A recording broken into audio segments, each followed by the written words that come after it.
বিসমিল্লাহ আলহামদুলিল্লাহ ওয়াসসালাতু ওয়াসসালামু আলা রাসূলিল্লাহ। আজকের আমাদের আলোচনার বিষয়টা জান্নাত নিয়ে মূল আলোচনাটা, এবং এটা হচ্ছে আসলে আমাদের আশার জায়গা। মানুষ আশা নিয়ে বাঁচে, হোপ নিয়ে বাঁচে। আমাদের আলটিমেট হোপ হচ্ছে জান্নাত।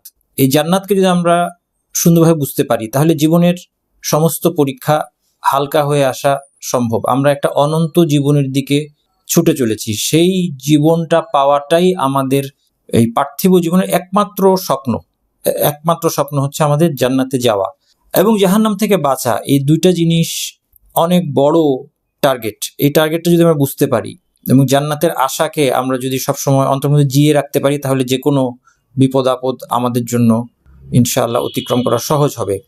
কোরআন এবং হাদিসে আমরা জান্নাত এবং জাহান্নামের ব্যাপারে দুইটা জিনিস দেখতে পাই। একটা হচ্ছে জাহান্নামের বর্ণনার পাশাপাশি জান্নাতের বর্ণনা এসেছে। দুই নম্বর হচ্ছে আমরা যেটা বিশেষভাবে কোরআন হাদিসে দেখতে পাই সেটা হচ্ছে যে এই বর্ণনাগুলো অত্যন্ত বিস্তারিতভাবে করা হয়েছে। এত ডিটেল বর্ণনা, এটা অবাক হওয়ার মতো, চমৎকৃত হওয়ার মতো। এর একটা কারণ হচ্ছে যে আখিরাতে বিশ্বাস আমাদের ঈমানের একটা অন্যতম মূলনীতি। যে বিশ্বাসটা সঠিক না হলে একজন মানুষের ঈমানের মধ্যে গড়বড় থেকে যাবে। আর ঈমানের মধ্যে গড়বড় থাকার ব্যাপারটা অত্যন্ত ঝুঁকিপূর্ণ একটা বিষয়। একজন মুসলিম হিসেবে আমাদের ঈমান বিশুদ্ধ থাকতে হবে। যদি কারো ঈমান ঠিক থাকে সে অল্প আমল দিয়েও পার পেয়ে যাবে, কিন্তু যদি কারো ঈমান বিনষ্ট হয় তার পাহাড় সমান আমল, প্রচুর নামাজ, রোজা, যাকাত, তাহাজ্জুদ, দান, সদকা যাই বলেন এই সব কিছু ব্যর্থ হবে যদি ঈমান নষ্ট হয়। এই জন্য ঈমানের বিষয়টা অত্যন্ত গুরুত্বপূর্ণ। দুঃখের বিষয় হলো কোরআন এবং হাদিসে জান্নাত এবং জাহান্নামের এত বিস্তারিত বিবরণ থাকা সত্ত্বেও ঈমানের অন্যান্য মূলনীতির মতোই, ঈমানের 6টি মূলনীতি আমরা জানি, ঈমানের অন্যান্য মূলনীতির মতোই জান্নাত জাহান্নাম সম্পর্কেও মুসলিম নামধারীরা বিভ্রান্ত হয়েছে, বিভ্রান্তির জন্ম দিয়েছে, নিজেরা বিভ্রান্ত হয়েছে এবং অন্যদেরকে বিভ্রান্ত করেছে ইসলামের অনেক আর্লি যুগ থেকে। এবং আমরা যাদের কথা এখানে বলছি তারা অবিশ্বাসী না, তারা নাস্তিক বা মৃত্যুর পর জীবনে বিশ্বাস করে না এমন না, তারা ইহুদি নাসারা এমনও না, তারা মুসলিম নামধারী। এই ধরনের যে দলগুলো, এই দলগুলোর জন্ম হওয়া শুরু হয় সাহাবীদের যুগ থেকে। খারেজিদের জন্ম হয়, শিয়াদের জন্ম হয়, কদারিয়াদের জন্ম হয়, এমনিভাবে একটা একটা করে গ্রুপের জন্ম হওয়া শুরু হয়। এবং সাহাবীদের সময়, সাহাবীরা জীবিত থাকতে আমরা যেই সমস্ত ফিতনার কথা শুনি, যে তাদের মধ্যে আমরা শুনতে পাই যে তাদের মধ্যে যুদ্ধ হয়েছে, তাদের মধ্যে বড় বড় বিষয় নিয়ে মতভেদ হয়েছে, এটা শুনতে পাই। আমি আপনাদেরকে এতটুকু বলতে পারি যে আমরা এই যে ফিতনাগুলো, তাদের মধ্যে যে যুদ্ধ বিগ্রহগুলো সম্পর্কে যা শুনি সব ভুল শুনি। এটা মাথার মধ্যে সবাই আমরা ঢুকিয়ে নিই সাধারণ মানুষ হিসেবে। কারণ বাস্তবতা হচ্ছে একজন সাধারণ মুসলিম হিসেবে এই সম্পর্কে প্রকৃত ইতিহাস এটা অনুসন্ধান করা, পড়া, এই সময়টা আমাদের অনেকেরই হয় না। যখন আমাদের এই সময়টা নাই তখন আমাদের নিরাপত্তার উপায় কি? অবশ্যই আমি বলছি না যে জ্ঞান অর্জন থেকে আমি দূরে থাকবো না, জ্ঞান অর্জনের চেষ্টা তোমরা করে যাবো, কিন্তু তারপরেও যেই পরিমাণ ইনফরমেশন এখন আমাদের সামনে অ্যাভেলেবল, মানে এটা মাঝে মধ্যে সন্দেহ জাগে যে এটা কি আমাদের জন্য ব্লেসিং নাকি এটা একটা বেইন। যে পরিমাণ ইনফরমেশন আমাদের সামনে এখন আছে এবং আমাদেরকে বোমবার্ড করা হচ্ছে, ইনফরমেশন আমাদেরকে এনে দিয়ে যাওয়া হচ্ছে, আমরা এখন খুঁজতে হচ্ছে না। কিন্তু এখনকার সময়টা এমন যে আমাকে ফিড করা হচ্ছে।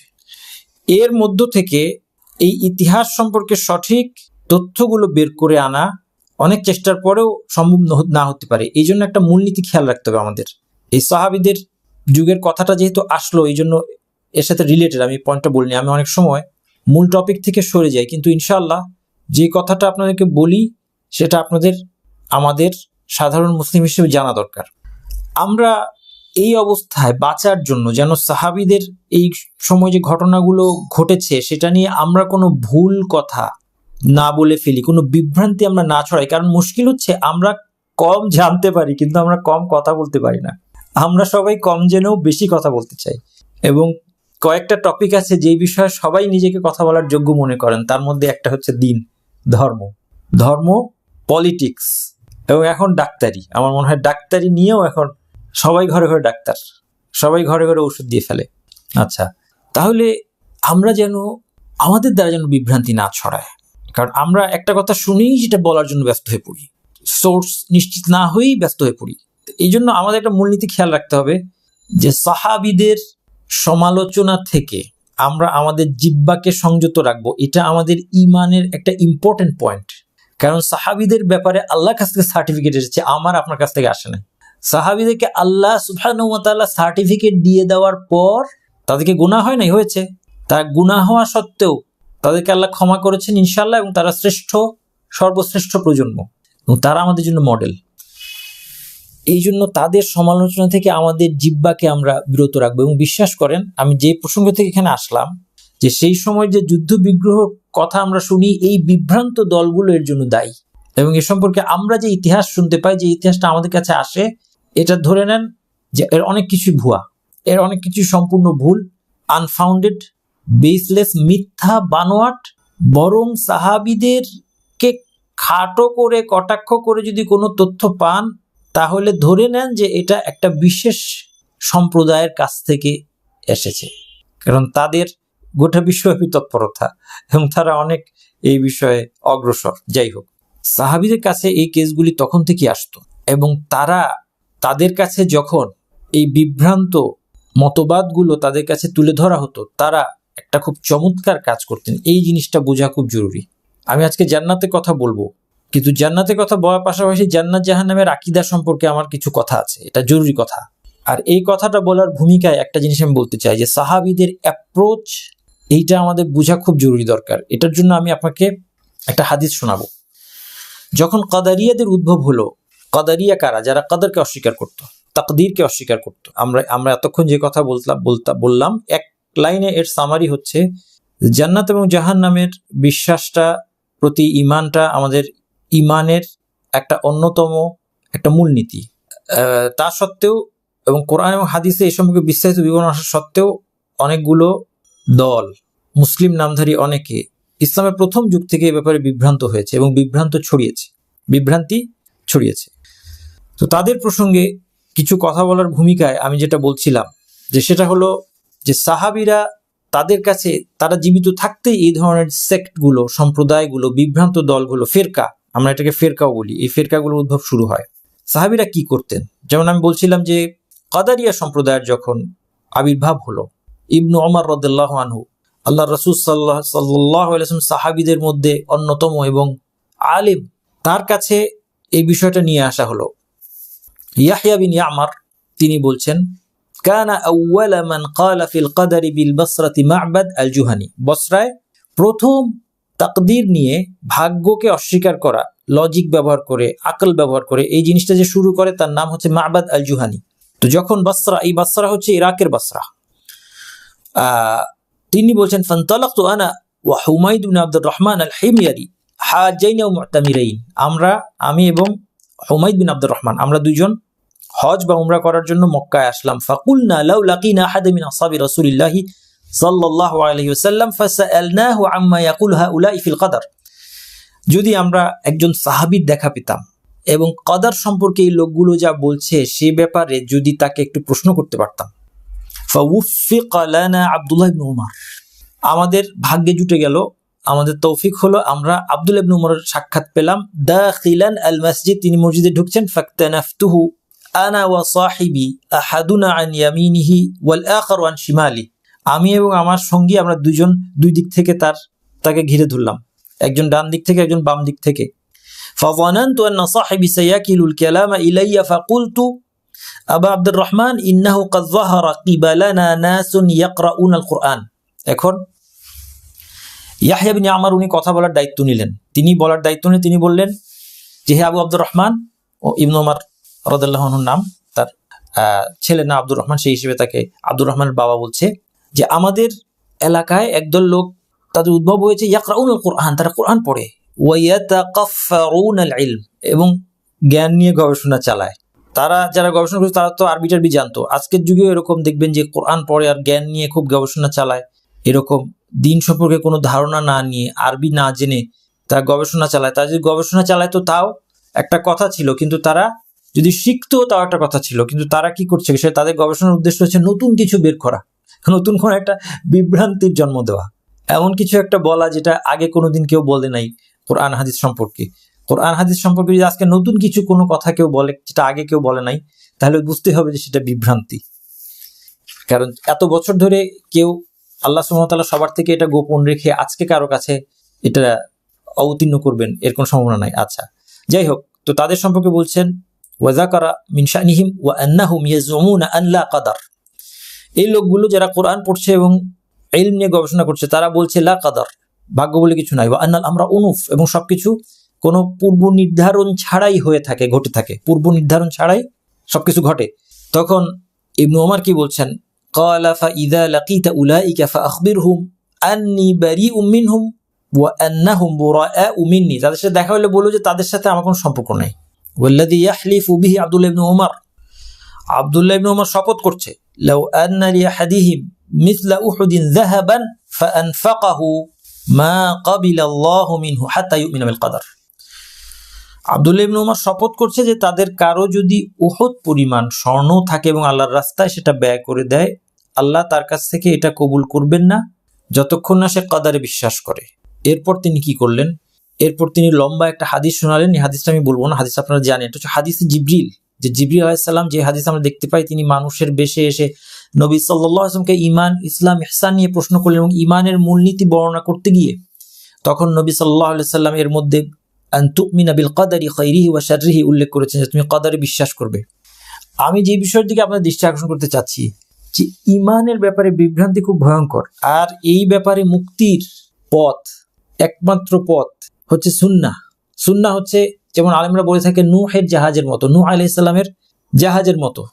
যখন নূহ আলাইহিস সালামের যুগে প্লাবন এসেছিল, বাঁচার একমাত্র পথ ছিল এই জাহাজ। তার ছেলেটা ছিল সেকুলার, সাআউই ইলা জাবালি ইয়াসিমুনি মিনাল মা। তার ছেলেটা বলেছিল যে আমি পাহাড়ের উপর উঠে যাব, আমাকে পানির থেকে রক্ষা করবে। পানির তো একটা লেভেল আছে, পাহাড়ের লেভেল পানির লেভেলের চেয়ে উপরে, পাহাড়ের উপরে কোনোদিন পানি আসে না। সেকুলার জ্ঞান। আজকে যেভাবে আমরা ভূমিকম্প নিয়ে কথা বলছি, বিভিন্ন প্রাকৃতিক দুর্যোগ নিয়ে আমরা মুসলমানরাও কথা বলছি, কোনো আল্লাহর এখানে কোনো হাত আছে, আল্লাহর নিয়ন্ত্রণে কিছু আছে, আজিফ এই বিশ্বাসই নাই, এভাবে মুসলমানরা আজকে কথা বলছে এগুলো বিষয় নিয়ে। ঠিক এরকম নূহের ছেলে বলছিল, নূহ আলাইহিস সালাম বলেছিল, ইয়া বুনাইয়া আরকাব মা'ানা ওয়ালা তাকুম মা'আল কাফিরিন, বাছা আমাদের সাথে জাহাজ চড়ে বসো, কাফেরদের সাথে থেকো না। তখন সে বলেছিল, সাআউই ইলা জাবালি ইয়াসিমুনি মিনাল মা, আমি পাহাড়ে উঠে যাব, আমাকে পানির থেকে বাঁচাবে। নূহ আলাইহিস সালাম বলেছেন, লা আসিমাল ইয়াউমা মিন আমরিল্লাহি ইল্লা মার রাহিম, আজকে আল্লাহ যাকে দয়া করবেন সে ছাড়া আল্লাহর আদেশ থেকে বাঁচানোর আর কেউ নাই, আল্লাহর আযাব থেকে বাঁচানোর কেউ নাই। সুন্নাহ, কিতাব এবং সুন্নাহ, কোরআন এবং সহিহ হাদিস হচ্ছে আমাদের একমাত্র বাঁচার জায়গা। এই অতীতকাল থেকে, সাহাবীদের যুগ থেকেই যে শুরু হলো, যে বিভিন্ন পথভ্রষ্ট দলগুলো, খারিজি, শিয়া, মুতাজিলা, জাহমিয়া, তাদের সম্পর্কে আমাদের জানা কি খুব জরুরি। তাদের অনেকেরই কিন্তু আজকে স্বতন্ত্র অস্তিত্ব পাওয়া যায় না। যেমন আমি এখনই জান্নাত জাহান্নাম সম্পর্কে মুতাজিলাদের কিছু বিশ্বাসের কথা বলবো, কিছু না, একটা বিশ্বাসের কথা বলবো। মুতাজিলা নামে কোনো দল আজকে পাওয়া যায় না পৃথিবীতে। আপনি শিয়াদেরকে পাবেন, কিন্তু মুতাজিলা নাম নিয়ে কোনো দল কোথাও আছে আপনি পাবেন না। খারিজি নাম নিয়ে কোনো দল কোথাও আছে আপনি পাবেন না। জাহমিয়া নাম নিয়ে কোনো দল আপনি এখনকার যুগে পাবেন না। তাহলে তাদের সম্পর্কে আমাদের জানাটা কেন দরকার? তার কারণ হচ্ছে তাদের চিন্তাধারা এবং বিভ্রান্তির রেশ আমাদের মধ্যে রয়ে গিয়েছে, এবং আপনি অত্যন্ত অবাক হবেন, হয়তো আমার কথা আপনার বিশ্বাস হবে না, যে আজকে আমরা অনেক মানুষের কথা শুনি, অনেক মানুষের লেকচার শুনি, অনেক ইসলামী বক্তা আছেন বিভিন্ন ভাষায়, তাদের কথার মধ্যে মধ্যে এই বিষগুলো ঢুকে আছে। তাদের কথার মধ্যে আপনি মুতাজিলাদের প্রিন্সিপাল পাবেন, তাদের কারো কথার মধ্যে আপনি খারেজি প্রিন্সিপাল পেতে পারেন, কারো কথার মধ্যে শিয়া প্রিন্সিপাল পেতে পারেন। এই জন্য এই গ্রুপগুলোকে স্টাডি করা, একটা বেসিক লেভেলে স্টাডি করা আমাদের সবার দরকার। কারণ আমরা যারা জ্ঞান অর্জন করছি, আমরা অনেকের লেকচার শুনছি। আমি এই কথা বলছি না যে একজনের আলোচনার মধ্যে যদি আমি কোনো একটা বিভ্রান্ত দলের ট্রেন্ড লক্ষ্য করি তাকে ছুঁড়ে ফেলে দিব, আমি এটা বলছি না। এবং তিনি পথভ্রষ্ট বা তিনি স্বেচ্ছায় মানুষকে বিভ্রান্ত করছেন, আমি এটাও বলছি না। কিন্তু একটা জিনিস মনে রাখবেন, এই জিনিসটা আমাদের অনেক সময় বুঝতে ভুল হয়, এই জিনিসটা ভুল করবেন না, এই জিনিসটা মনে রাখবেন যে আল্লাহ সুবহানাহু ওয়া তাআলা অনেকভাবে আমাদেরকে পরীক্ষা করেন, এবং পরীক্ষার একটা অন্যতম উপায় হচ্ছে আপনার প্রিয় ব্যক্তিটির মুখ দিয়ে তিনি কোনো ভুল কথা বের করার মাধ্যমে আপনাকে পরীক্ষা করতে পারেন। এই পরীক্ষাটার কথা ভুলে যাবেন না। আমরা আজকে মুসলিমরা যদি কাউকে ভালোবাসি, তাকে ভুলের ঊর্ধ্বে তুলে ধরি, যে সে ভুল করতে পারে না। আমরা এই মানুষটাকে চাই, সবসময় খুঁজি, কিন্তু এই মানুষটা নবী মুহাম্মদ সাল্লাল্লাহু আলাইহি ওয়াসাল্লাম মৃত্যুর সাথে সাথে এই মানুষটা আর এক্সিস্ট করে না, এবং এরকম আরেকটা মানুষ আর আসবে না।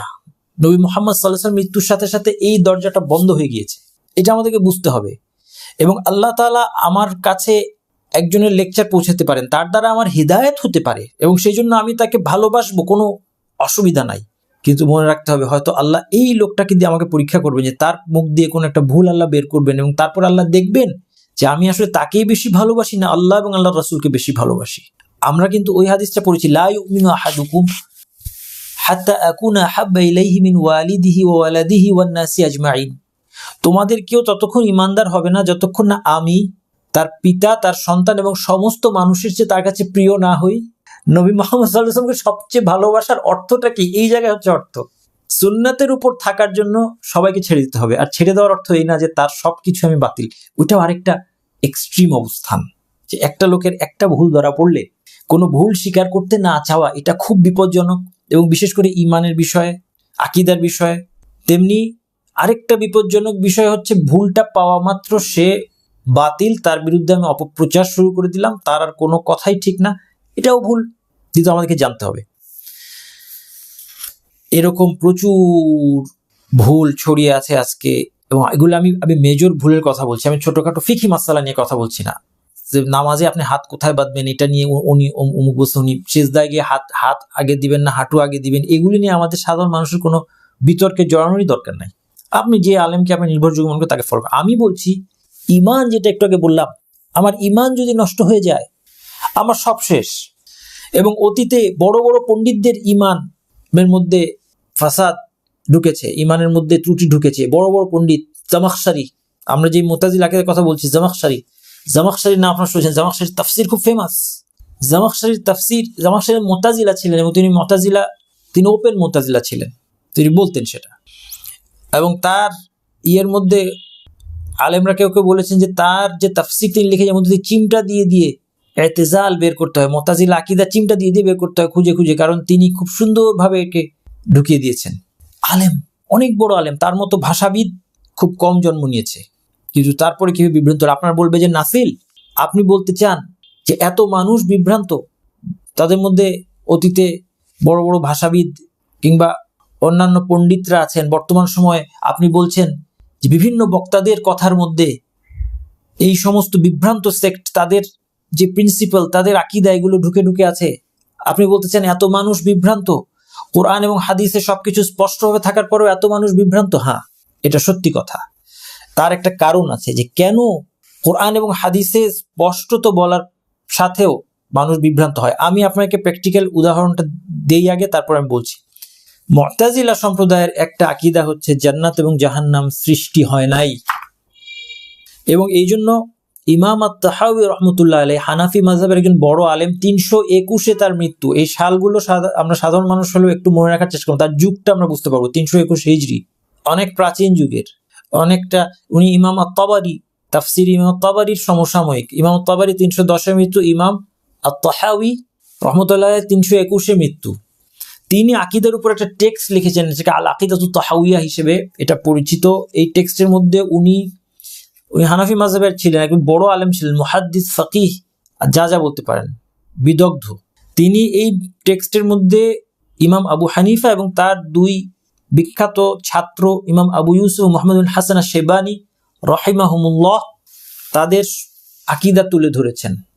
কিন্তু সব মাযহাবে সত্যপন্থী আলেমরা যুগে যুগে এই টেক্সটটা ছাত্রদেরকে পড়িয়ে থাকেন, ব্যাখ্যা করে থাকেন। তার কারণ হচ্ছে এই টেক্সটের মধ্যে মুসলিমদের কোরআন হাদিস ভিত্তিক যে সহি আকীদা, সেই আকীদার একটা সংক্ষেপে এর একটা পরিচয় আপনি পেয়ে যাবেন, এক্সেপ্ট কয়েকটা পয়েন্ট ভুল আছে। এগেইন, মানুষ ভুলের ঊর্ধ্বে না। আমি এখন রেগে গেলে হবে না যে আমি হানাফি মাযহাবের অনুসারী, ইমাম আত-তাহাউইর এখানে আকীদা ভুল থাকতেই পারে না। থাকতে পারে, আমি যে মাযহাব অনুসারী হই, আমি যে আলেমকে সবচেয়ে ভালোবাসি না কেন, তার ভুল থাকতে পারে, থাকবে, আল্লাহ পরীক্ষা করবেন, থাকবে, থাকতে পারে না, থাকবে। নির্ভুল হচ্ছে ওয়াহি, ওয়াহি ছাড়া আর কোনো কিছু নির্ভুল না। তিনি তারপরেও এটা আল্লাহ তার ভুল ক্ষমা করুন, ভুল মানুষের হয়, কিন্তু এটা মোটামুটিভাবে আমাদের মুসলিমদের বিশ্বাস কি হবে এটার একটা রিপ্রেজেন্টেশন, একটা সঠিক রিপ্রেজেন্টেশন, এবং এই জন্য এটা পড়ে। এইখানে তিনি জান্নাত এবং জাহান্নাম নিয়ে কিছু কথা নিয়ে এসেছেন। তিনি বলছেন, ওয়াল জান্নাতু ওয়ান নার মাখলুকাতানি লা তাফনায়ানি ওয়ালা তাবিদান, জান্নাত এবং জাহান্নাম সৃষ্টি হয়েছে এবং এটা অনন্তকাল থাকবে, কখনো ধ্বংস হবে না। আপনি আশ্চর্য হতে পারেন যে কি দরকার এটা বলার, জানা কথা না, কারণ অতীতে মানুষ এটা নিয়ে পথভ্রষ্ট হয়েছে। জান্নাত এবং জাহান্নাম সম্পর্কে মুতাজিলা বলেছে এটা সৃষ্টি হয় নাই, এবং জাহমিয়ারা বলেছে যে এটা একদিন শেষ হয়ে যাবে, জাহান্নামের আগুন এক সময় নিভে যাবে, জাহান্নাম একদিন আল্লাহ ধ্বংস করে দিবেন, জান্নাতটা একদিন শেষ হয়ে যাবে, এটা বলেছে জাহমিয়ারা। দুইটাই ভুল কথা। জান্নাত এবং জাহান্নাম ইতিমধ্যে সৃষ্ট এবং এটা কখনো ধ্বংস হবে না। প্রথমে দেখি আমরা, আসেন, জান্নাত জাহান্নাম সৃষ্ট কোনো সন্দেহ নেই। অনেকগুলো আয়াতে আল্লাহ তাআলা বলেছেন জান্নাত এবং জাহান্নাম সম্পর্কে, জাহান্নাম সম্পর্কে বলেছেন উইদ্দাত লিল কাফিরিন ওয়াত্তাকুন নার আল্লাতী উইদ্দাত লিল কাফিরিন, সেই আগুনকে ভয় করো যেটা অবিশ্বাসীদের জন্য প্রস্তুত করা হয়েছে, প্রস্তুত করা আছে ইতিমধ্যে, পাস্ট টেন্স। এবং জান্নাত সম্পর্কে বলেছেন উইদ্দাত লিল মুত্তাকিন। সূরা নাজমের মধ্যে আল্লাহ তাআলা বলছেন ওইদাস মুত্তাকিন মানে মুত্তাকিদের জন্য জান্নাতকে অলরেডি সৃষ্টি করা হয়েছে। আল্লাহ তাআলা বলেছেন ওয়ালাকাদ রাআহু নাজলাতান উখরা ইনদা সিদরাতিল মুনতাহা ইনদাহা জান্নাতুল মাওয়া। নবী সাল্লাল্লাহু আলাইহি ওয়াসাল্লাম জিবরিল আলাইহিস সালামকে দেখেছেন আরেকবার সিদরাতুল মুনতাহার কাছে। সিদরাতুল মুনতাহা হচ্ছে ষষ্ঠ এবং সপ্তম আকাশ জুড়ে অবস্থিত বিশাল একটা বড়ই গাছ। নবী সাল্লাল্লাহু আলাইহি ওয়াসাল্লাম মিরাজের রাত্রিতে এই গাছটি দেখেছিলেন এবং এর বিশাল ফল, পাতা এবং অপূর্ব সৌন্দর্যের কথা তিনি উল্লেখ করেছেন। মিরাজের হাদিসের মধ্যে আছে, আল্লাহ বলছেন ইনদাহা জান্নাতুল মাওয়া, সেখানে জান্নাতুল মাওয়াটা আছে।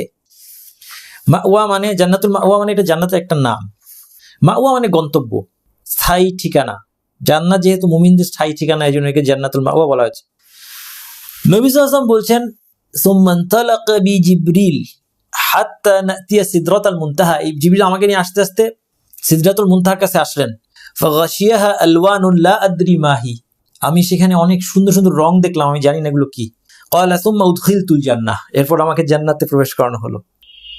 উদখিলতুল জান্নাহ ফাইযা ফিহা জানাবিদুল লুলু ওয়া ইযা তুরাবুহা মিস্ক, এরপরে সেখানে দেখি মুক্তার তৈরি গম্বুজ, গম্বুজের মতো তাবু অথবা বাসার মতো, একটা মুক্তা দিয়ে তৈরি, এরকম মুক্তার তৈরি গম্বুজ।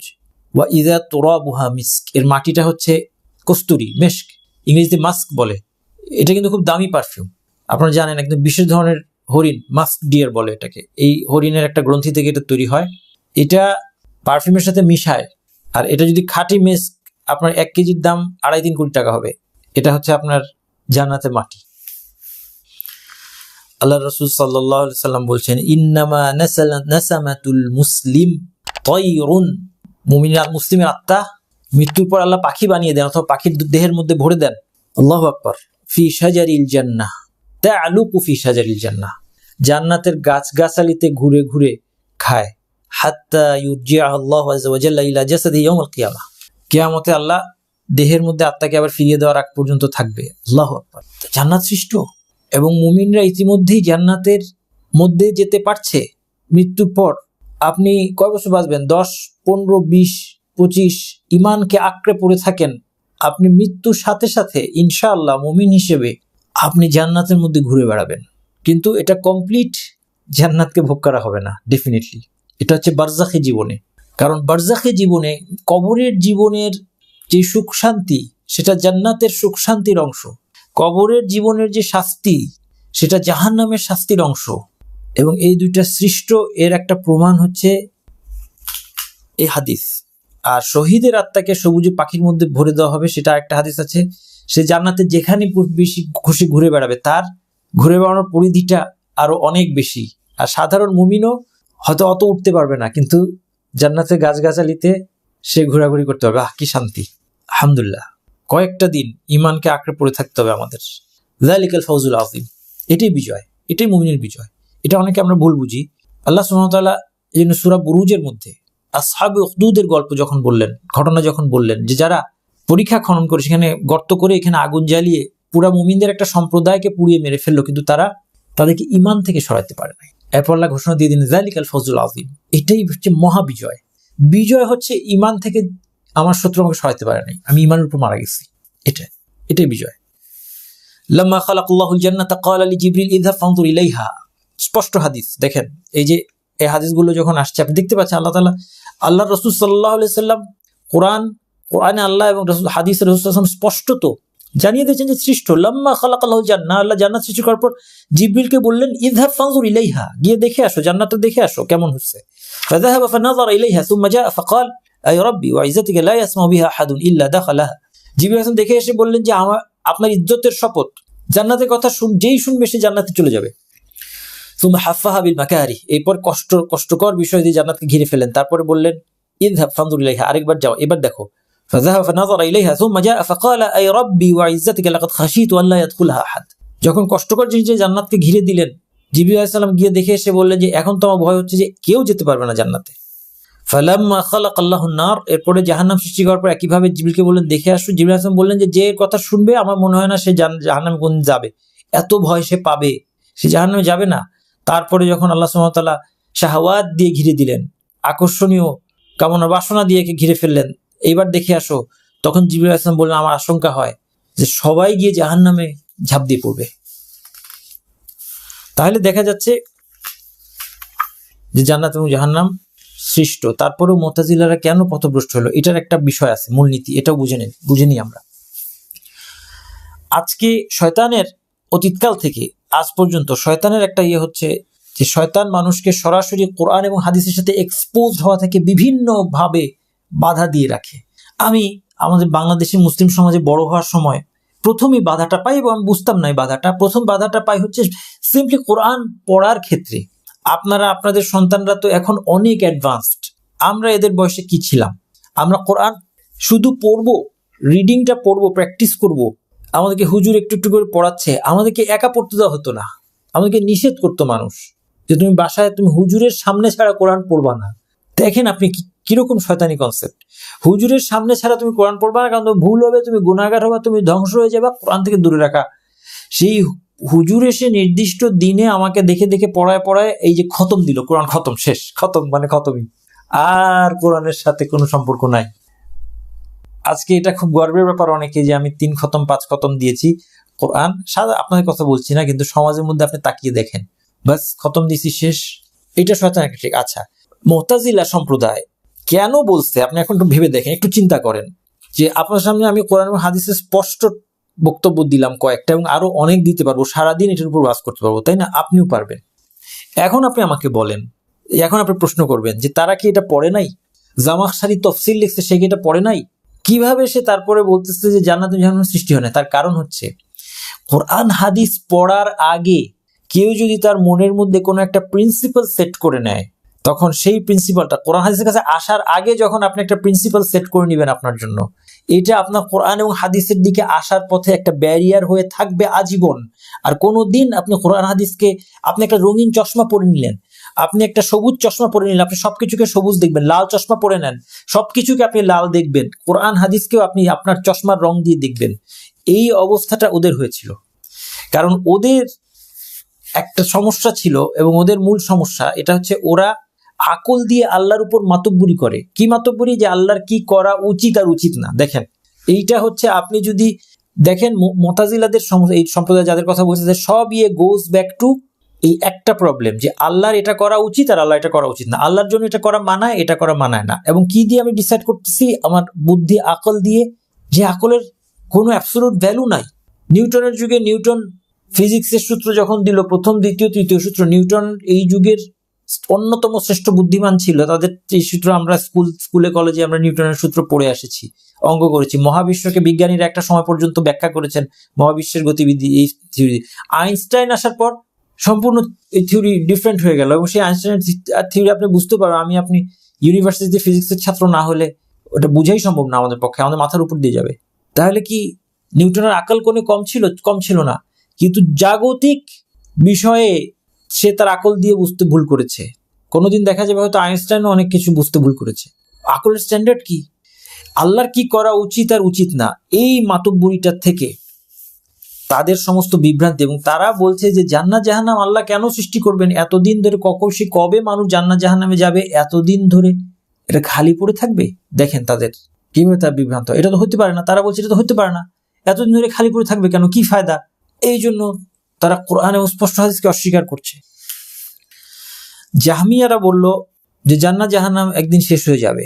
এই একই লাইনে ইমাম তাহাবী এটাই খণ্ডন করেছেন, লা তাফনায়ানি আবাদান ওয়ালা তাবিদান, এই দুইটা কখনো শেষ হবে না। আল্লাহ তাআলা আল কোরআনে বহু আয়াতে আপনারা পড়েছেন খালিদিনা ফিহা আবাদা, জান্নাতি জাহান্নামীরা সেখানে চিরকাল থাকবে। এছাড়া আরো কয়েকটা আয়াতে বলছে, আল্লাহ তাআলা বলছেন জান্নাতের পুরস্কার আতাআন গায়রা মাজজুজ, যার শেষ নেই এমন পুরস্কার তাদেরকে পুরস্কৃত করবে। শেষ নেই মানে কি, জান্নাত শেষ হবে না। ইন্না হাযা লারিজকুনা মা লাহু মিন নাফাদ, আল্লাহ বলছেন এটা আমার রিজক, এর কোনো শেষ নেই। মাসালুল জান্নাতি লাতী উইদাল মুত্তাকুন তাজরি মিন তাহতিহাল আনহারু উকুলুহা দাইমু ওয়া যিল্লুহা, জান্নাতের বৈশিষ্ট্য কি, এর নিচ দিয়ে নদ নদী বয়ে যায়, এর ফল এবং ছায়া চিরস্থায়ী। আল্লাহু আকবার। জাহান্নামের অনন্ত জীবনের অনেক প্রমাণ আছে, তার মধ্যে একটা বলছি ইন্নাল্লাহা লা'আনাল কাফিরিনা ওয়া আ'আদা লাহুম সাঈরা খালিদিনা ফিহা আবাদান লা ইয়াজিদুনা ওয়ালিয়্যা ওয়ালা নাসীরা, নিশ্চয় আল্লাহ কাফেরদেরকে দয়ার থেকে বিতাড়িত করেছেন, তাদের জন্য জ্বলন্ত আগুন প্রস্তুত রেখেছেন, সেখানে তারা অনন্তকাল স্থায়ী হবে, কোনো অভিভাবক বা সাহায্যকারী পাবে না, অনন্তকাল স্থায়ী হবে। ওয়াল্লাযীনা কাফারু লাহুম নারু জাহান্নাম লা ইউকদা আলাইহিম ফায়ামুতু, অবিশ্বাসীদের জন্য জাহান্নামের আগুন রয়েছে, তাদেরকে মৃত্যুদণ্ড দেওয়া হবে না যে তারা মরবে। লা ইউকদা আলাইহিম ফায়ামুতু, এর চেয়ে কোনো স্পষ্ট কথা হতে পারে। ওয়ালা ইউখাফফাফু আনহুম মিন আযাবিহা, তাদের শাস্তির কোনো অংশ লাঘব করা হবে না। সূরা নাবায় আল্লাহ তাআলা বলেন ফাতাকে বলা হবে ফাযুকু ফালান নাজিদাকুম মিন আযাবা, তোমরা আস্বাদন করতে থাকো শাস্তি, শুধু শাস্তি বাড়ানোই হবে। আমরা যদি একটু কল্পনা করতে পারতাম যে এটা কি মানে, এটা জাহান্নামের কি কঠিন শাস্তি, সেটা শেষ হচ্ছে না। একটু সবাই আমরা কল্পনা করার চেষ্টা করব, রাতে বিছানায় শুয়ে হোক, যখন একটু সময় পাই একটু চেষ্টা করব। এবং আল্লাহ সুবহানাহু ওয়া তাআলার একটা রহমত কি জানেন, যে আমাদের কল্পনা শক্তিকে আল্লাহ তাআলা লিমিট করে দিয়েছেন। নয়তো আপনি যদি সত্যি আপনার কল্পনা শক্তি কোনো সীমা না থাকতো আপনার, আমরা এই জিনিসটা যদি চিন্তা করি যে অনন্তকাল শাস্তি চলছে, এই চিন্তাটা আমাদেরকে অসার করে দিত, আমরা কোনো কাজকর্ম করতে পারতাম না। আমরা যদি জান্নাতের আনন্দটা চিন্তা করতাম যে অনন্তকাল এটা চলছে, আমরা উন্মাদ হয়ে যেতাম, আমরা কোনো কাজকর্ম করতে পারতাম না। আল্লাহ সুবহানাহু ওয়া তাআলা তার রহমতে আমাদের কল্পনা শক্তিকে লিমিট করে দিয়েছেন। আপনি বেশিক্ষণ এগুলো নিয়ে ভাবতে পারবেন না, আমরা বেশিক্ষণ ভাবতে পারি না। আমাদের এরপরেই হয়তো একটা খুব জাগতিক বিষয় নিয়ে ভাবতে হচ্ছে যে আমার কল নষ্ট হয়ে গেছে, কলটা ঠিক করাতে আমাকে কলের মিস্ত্রি ডাকতে হবে, খুব জাগতিক একটা বিষয়। আমি হয়তো একটু আগে জাহান্নামের মধ্যে ছিলাম, জান্নাতের মধ্যে ছিলাম আমার কল্পনার জগতে, কিন্তু আমাকে ধাক্কা দিয়ে পৃথিবীতে ফিরিয়ে নিয়ে আসলো আমার গিন্নি, এসে বললো যে তুমি কলটা নষ্ট, তুমি ঠিক করো না কেন। এই অবস্থাটা হয় না আমাদের ভাইদের, প্রায় হয়। আমরা ভাবি যে কই চলে গেছিলাম, ভাবতে ভাবতে 7 আসমানের উপরে, এক টানে আমাকে পাকঘরে নামায় আনলো আমার গিন্নি। এগুলো আমাকে ভাবতে হবে।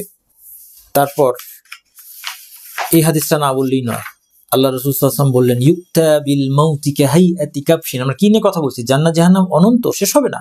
ইউতা বিল মাউতি কাহাইয়াতি কাবশিন আমলাহ, কাবশিন আমলাহ, কাহাইয়াতি কাবশিন আমলাহ, সাদার উপর কালো রং মেশানো একটা ভেড়ার আকারে মৃত্যুকে আনা হবে। ফায়ুনাদি মুনাদি ইয়া আহলাল জান্নাতি ফায়াশরাইবুনা ওয়া ইয়ানজুরুন, জান্নাতীরা দেখবে, জান্নাতীরা দেখো, জান্নাতীরা গলা বাড়িয়ে দেখবে, জিজ্ঞেস করবে হাল তারিফুন হাযা, তোমরা কি চিনতে পারছো এই ভেড়াটা কি?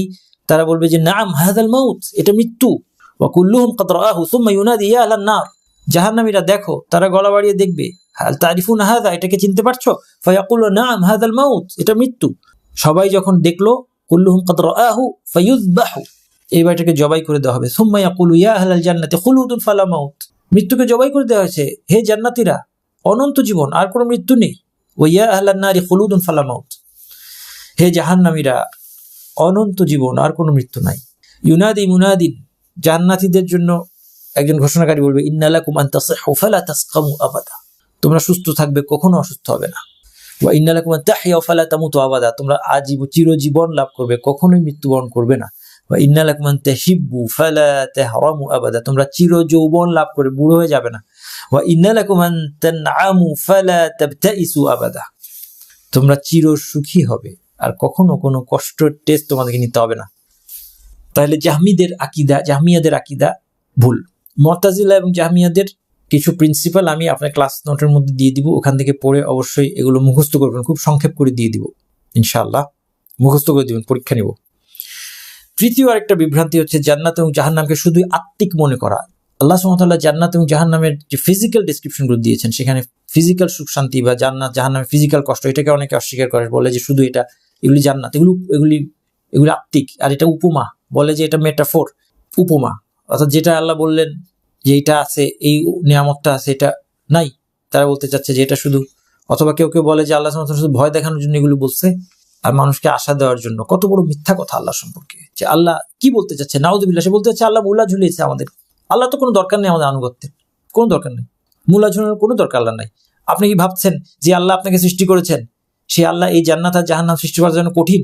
এই মহাবিশ্ব 7 আসমান যিনি সৃষ্টি করেছেন, এই সৃষ্টির মধ্যে তার নিদর্শনের কোনো অভাব দেখতে পাচ্ছেন আপনি, যে জন্য মনে করছেন যে এই জান্নাত তৈরি করতে পারবেন না আল্লাহ, এই জাহান্নাম তৈরি করতে পারবেন না, আর এই কষ্ট মানুষকে দিতে পারবেন না, এই আনন্দ মানুষকে দিতে পারবেন না, যার নমুনা আল্লাহ আমাদেরকে পৃথিবীতে দিয়ে দিয়েছেন। আসেন আমরা সূরা তুরে চলে আসি। ইন্নাল মুত্তাকিনা ফি জান্নাতিন ওয়া নাঈম। অবশ্য এখানে এই আয়াতগুলোর মধ্যে দিয়ে আমরা প্রমাণ করব যে এই বর্ণনাগুলো সঠিক, যেভাবে বর্ণনা করেছে এটা ফিজিক্যাল, এটা শুধু আত্মিক না। ইন্নাল মুত্তাকিনা ফি জান্নাতিন ওয়া নাঈম। মুত্তাকিন, এখানে 3টা শব্দ আছে, 3টা শব্দই বোঝা দরকার। একটা হচ্ছে মুত্তাকি, আর মুত্তাকিরা কই থাকবে, জান্নাত বলা হয়েছে, এবং আরেকটা শব্দ হচ্ছে নাঈম। তো প্রথমে বুঝতে হবে মুত্তাকি কে, কারণ আমাদের জান্নাত এবং নাঈমের মধ্যে থাকতে হলে আমাদের মুত্তাকি হতে হবে।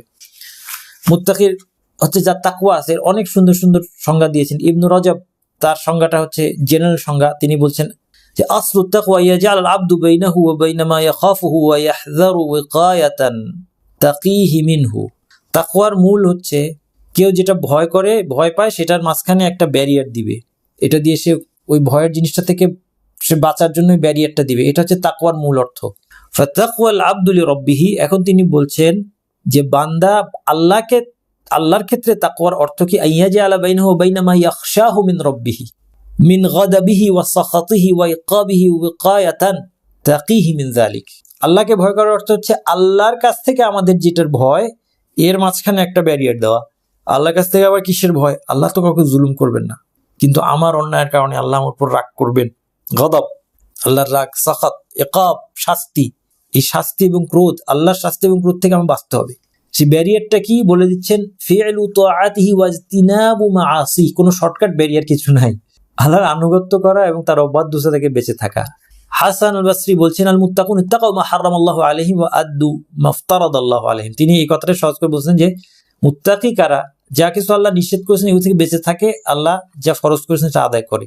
তালক ইবনে হাবিব খুব সুন্দর সংজ্ঞা দিয়েছেন, এটা বোঝা দরকার। আত-তাকওয়া আন তা'মালা বিতাআতিল্লাহি আলা নূরি মিনাল্লাহ তারজু সাওয়াবাল্লাহ। তিনি বলছেন যে তাকওয়া হচ্ছে আল্লাহর আদেশ তুমি পালন করবে, কিন্তু এটার মধ্যে একটু অসম্পূর্ণতা আছে, এই জন্য এটাকে কমপ্লিট করে দিয়েছেন তিনি। বলছেন আলা নূরি মিনাল্লাহ, আল্লাহর পক্ষ থেকে আলোর ভিত্তিতে, মানে আল্লাহর পক্ষ থেকে যে জ্ঞান, সেই জ্ঞানের ভিত্তিতে করতে হবে। ওয়া তারজু সাওয়াবাল্লাহ, আর উদ্দেশ্য কি, উদ্দেশ্য ঠিক হতে হবে আল্লাহর সওয়াবের আশায়। কেউ নামাজ পড়লো, সে জানলো ঠিক আছে নামাজ পড়তে হবে, নামাজ পড়লো যে বাবাকে খুশি করার জন্য, সমাজে মানুষ যেন মাইন্ড না করে এই জন্য রোজা রাখলো, এরকম মানুষ আছে।